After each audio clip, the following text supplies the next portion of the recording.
And Dad would tell his Paul Bunyan stories around the campfire, spook stories, ghost stories. We used to just love the ghost stories. His sense of humor was known well by every generation. His stories of Paul Bunyan were classics. They were so believable that it even got Tanya sent to the principal's office when she was in the first grade. They tried to tell her that Paul Bunyan was only a myth, and he didn't really make macaroni by blowing holes in strands of spaghetti. She told the teacher off and said that my grandpa wouldn't lie. And I've got to bring this up just like Karen did, like the times he told us the tall tales about Paul Bunyan, and they were supposed to be true, and we believed them. I also has an incident at school, in elementary school, because I've told everybody that my grandpa helped Paul Bunyan make the Rocky Mountains. And you know, it's like, okay, what was wrong with you? But you know, I believed Grandpa. Because once again, Grandpa didn't lie, and Paul Bunyan was his buddy. I don't care what anybody says.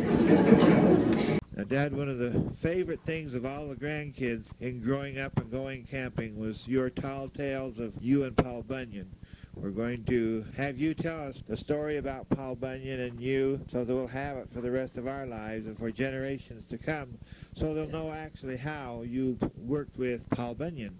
I don't know which Paul Bunyan story to tell, which is the truth and which is not the truth, but I enjoyed telling the grandkids. I used to tell Karen's kids Paul Bunyan stories, and so they went and told their teacher that in school. And the teacher was quite concerned about the BS I was telling the kids. So she got a hold of Karen and said she thought you better get a hold of Grandpa and tell him what was right and what was wrong. They didn't approve of my telling my BS stories to the kids.